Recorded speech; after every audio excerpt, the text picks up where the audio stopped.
The morning unfolded like any other, yet a subtle unease tugged at the edges of my mind. A flicker of doubt I dismissed as nothing more than nerves before a big day. It was my wife's sister's wedding, held at a stunning countryside estate, where gardens bloomed in bursts of color and sunlight streamed gently through the trees. The setting was idyllic, the guests radiant in their elegant attire. Anna, my wife, looked breathtaking in a deep crimson dress, her hair cascading in soft, perfect waves. We smiled for photos, exchanged pleasantries with friends, and I forced myself to embrace the joy around me, trying to silence the quiet unrest in my chest. The ceremony was seamless.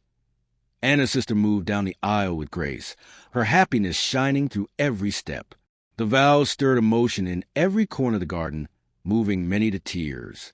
Afterward, we flowed into the reception, a grand ballroom bathed in the glow of chandeliers and jazz. Lilies and candles adorned each table. Laughter danced on the air, and the dance floor pulsed with life. I tried to let the celebration drown out the heaviness I felt, but something wasn't right. Anna had begun to drift. It started subtly, checking her phone more often, slipping outside under the pretense of needing air, her fingers constantly moving across the screen. I chalked it up to stress, the excitement of the day, but deep down I knew, and then I saw it. In a quiet corner near the bar, she stood with a man I didn't recognize. His casual charm and the way he looked at her made my heart sink. They were too close, their energy too intimate. Her hand brushed against his sleeve, their heads bent toward one another in a private bubble connection. She laughed, a sound light and free in a way I hadn't heard in years. That laugh wasn't for me anymore. Memories surged. Late-night phone calls she took in another room. Sudden cancellations, vague explanations. It all crashed together in painful clarity. I wanted to confront her, demand answers, but my legs wouldn't move. I just watched, paralyzed, as he leaned in. She didn't pull away. Their kiss, brief but undeniable, shattered everything. I turned and left without a word. Outside, the night air bit my skin, sharp and grounding. The garden, one so full of life, fell hollow. I called my closest friend, just to hear a voice that still made sense. Driving home, the image played on repeat, her eyes shining, his hand on her waist. It was over. The life we built, the trust we shared, it all ended in that single moment. Back home, I didn't wait for her return. I packed only what I needed: clothes, toiletries, a few mementos.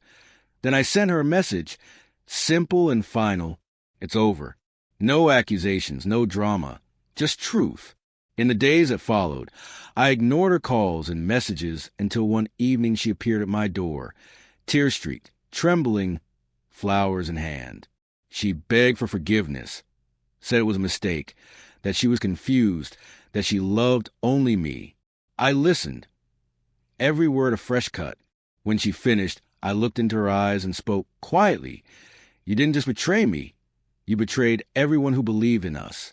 Your family, your sister. I can't forget that. I won't. She wept, pleaded, but I didn't waver. Some betrayals run too deep. Love, no matter how strong, can't survive without trust. She made her choice.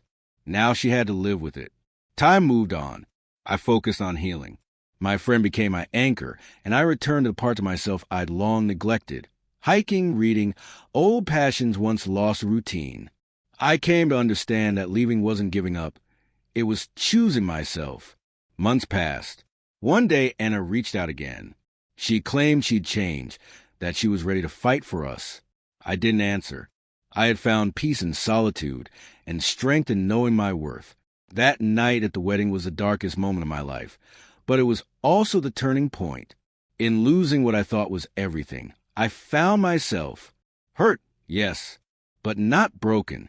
I was ready to begin.